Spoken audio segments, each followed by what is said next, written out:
Hi everyone, I'm Dale Smith, aka Journo Dale, and we're here to talk about Canadian politics.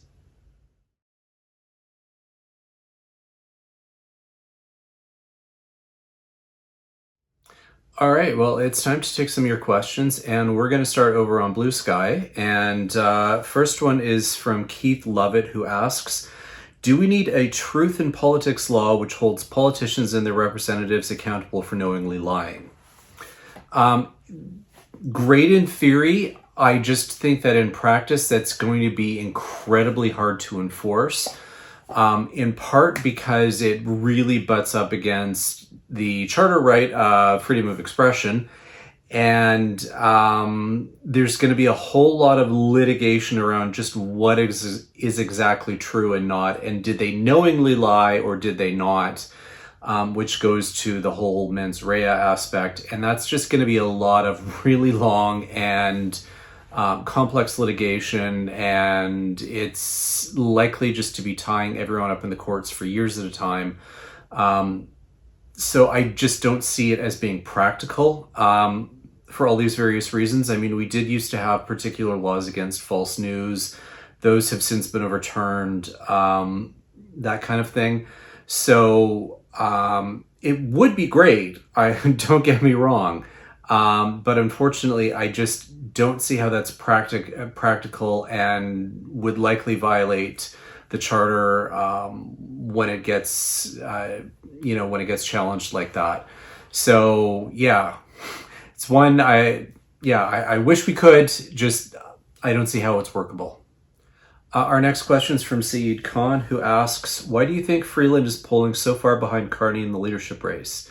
He's got most of the major Liberal ministers supporting him. Why do you think that is?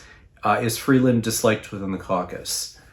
Couple of different reasons here. One of them is I think there is some suspicion around Freeland after the way in which she resigned.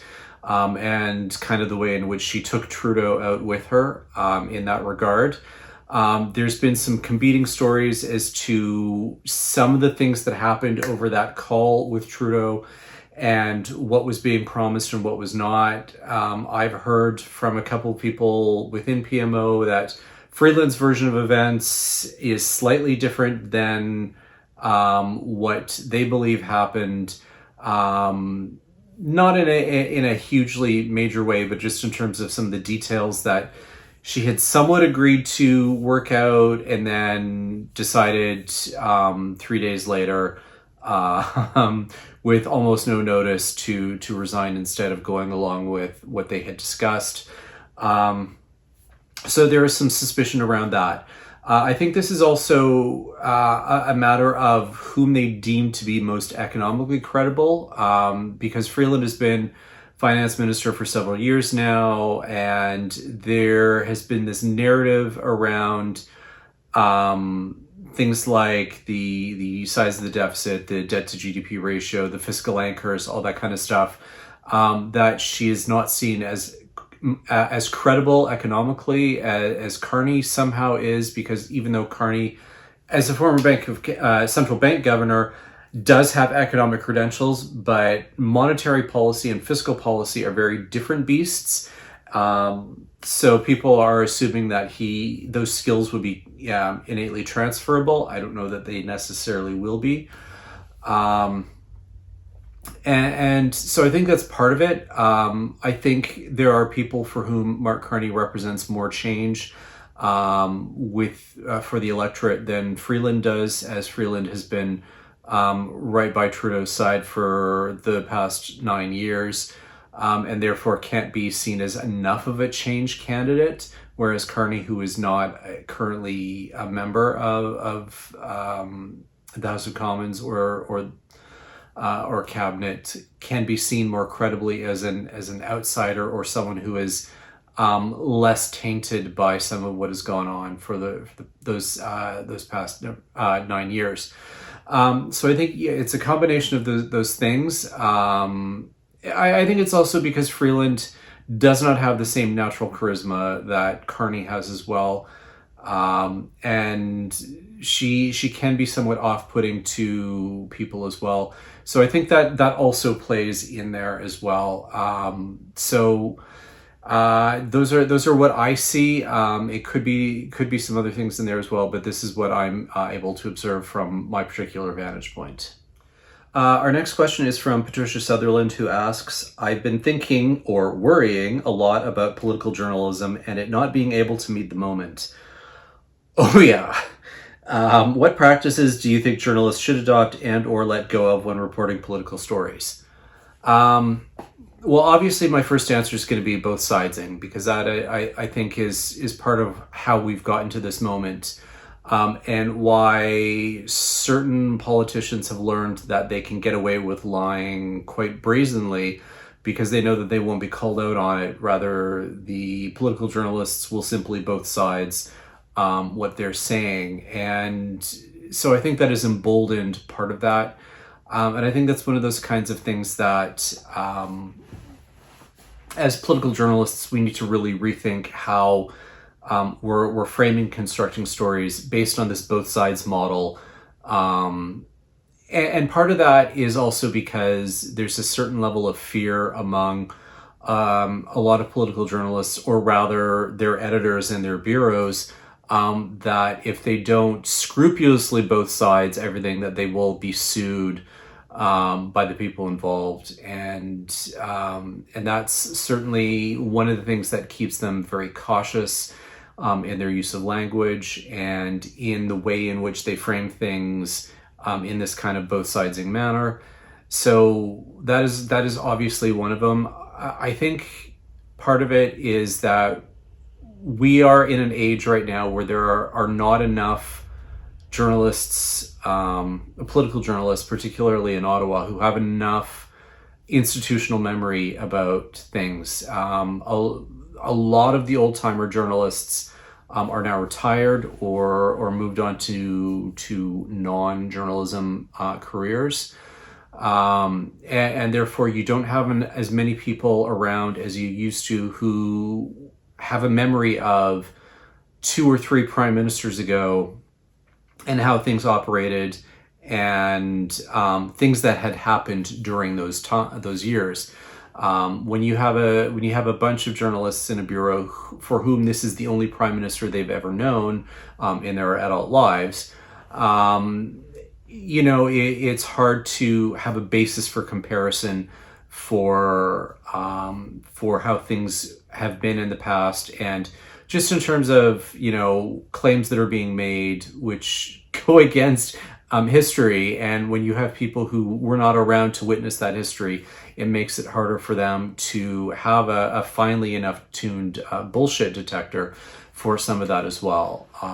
And part of that also goes with just having to be curious enough and to read enough about political history and current events and so on,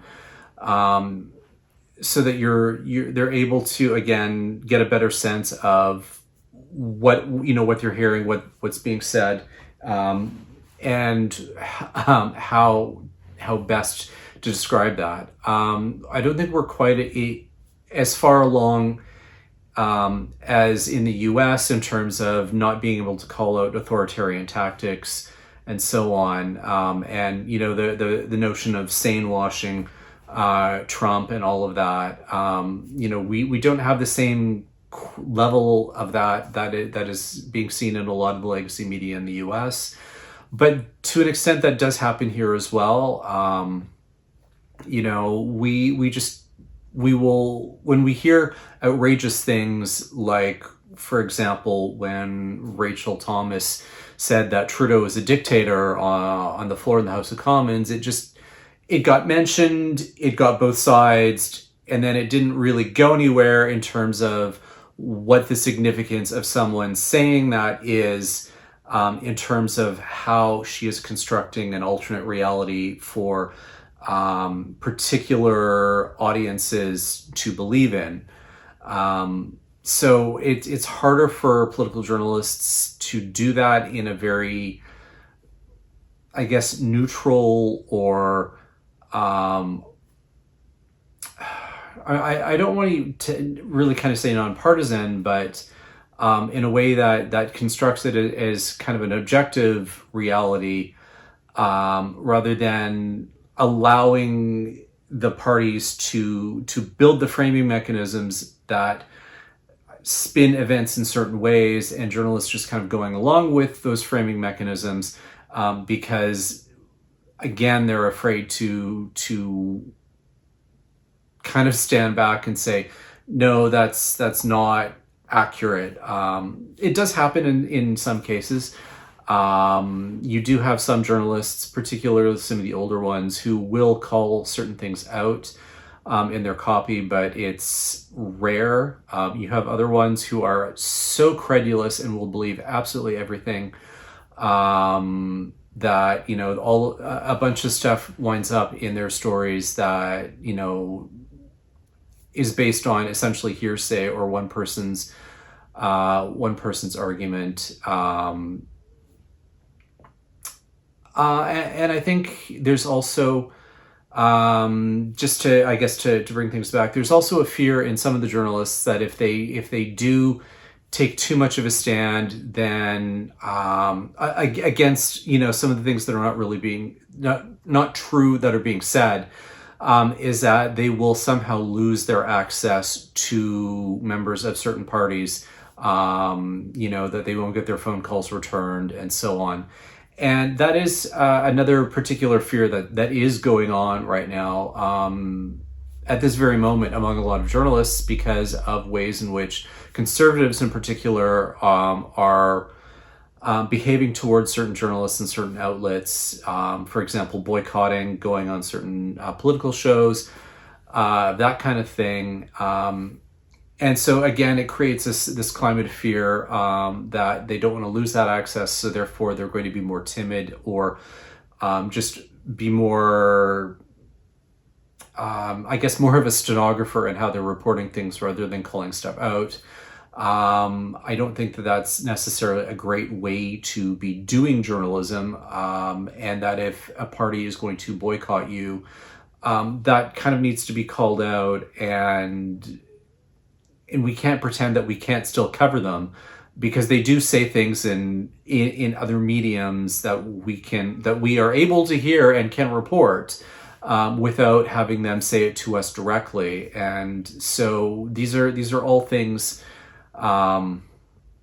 these are reasons why political journalism is not really meeting the moment, and ways in which we need to think about that, and be a little less afraid in terms of calling some of this stuff out. Because if we don't, then we start sliding more into the autocratic space that the Americans are in right now. And we really, really do not want that to happen here in Canada. All right, and our last question is over on Twitter, where Crystal Decanter, aka Brett Bart Muse, asks, opposition to Trump's tariffs and slashing of U.S. government services has to ultimately come from American Republican electorate feeling the monetary pain that forces that their representatives, senators, and governors to fear defeat in the midterms, and the sooner the better. How can we in other countries facilitate that pain? That's a good question. The problem with the kinds of retaliatory measures is that they often hurt us as well. And it's a question of how much of that we are willing to withstand in order to make it hurt for the Americans as well. So that's why things like export taxes or reciprocal tariffs can be tricky to implement, or not implement, but tricky to use because of the blowback that happens on our economy when we use them. And so that's why this is the whole thing about how nobody wins in a trade war, is because we end up hurting ourselves more than we hurt the other people oftentimes. So that's why we need to be very careful in terms of how we make them feel that particular pain. This is in part why the targeted tariff list that our government, has come up with, in terms of things like, people laugh about Florida orange juice or Kentucky bourbon and these kinds of things. But those are powerful enough constituencies within the red states in the U.S. That they can make their representatives feel their displeasure, and put the fear into them. And that's, again, this is the kinds of things we want to do, but they can be very very tricky to calibrate effectively. And frankly, I don't know if the midterms will be soon enough for people to have soured entirely on Trump. Because right now, a lot of the people who would normally be pushing back, such as senators, particular congressmen, certain governors, are not pushing back at this moment because they're all very much cowed by Trump and Musk and those particular people. So they are keeping their heads down, even though they do object, because they know that it's bad policy, that it's going to hurt them, it's going to hurt their states, and the retaliation is going to hurt their states. But again, there's been a reluctance to push back and say anything, because the way in which things are shaking out in the States right now is making it very difficult for anyone to have that kind of a pushback, trying to think of the right word here, a repudiation of what Trump is doing. And so that's kind of, I guess, one of the challenging things about this particular moment. Yes, we can make the red states hurt using retaliatory measures, but because are they more afraid of Trump than they are afraid of the economic pain that is going to come their way? And that's hard to say right now. And I wish that there were clearer answers to this kind of a situation, but there aren't. And that's kind of what's making everything's so uncertain right now, and why tactics that would typically work in the past may not work right now because of where things are at in this moment with Trump. So I wish I had a better answer or a clearer answer for you, but I think this is kind of the things that we need to consider as these moments are happening. And that's everything for this week. Join us again next week for some more Canadian politics. I'm Dale Smith. That's at journo_Dale on Twitter and journodale __ on Bluesky. And don't forget to like the video, share, subscribe, and support us on Patreon. Thanks, everyone.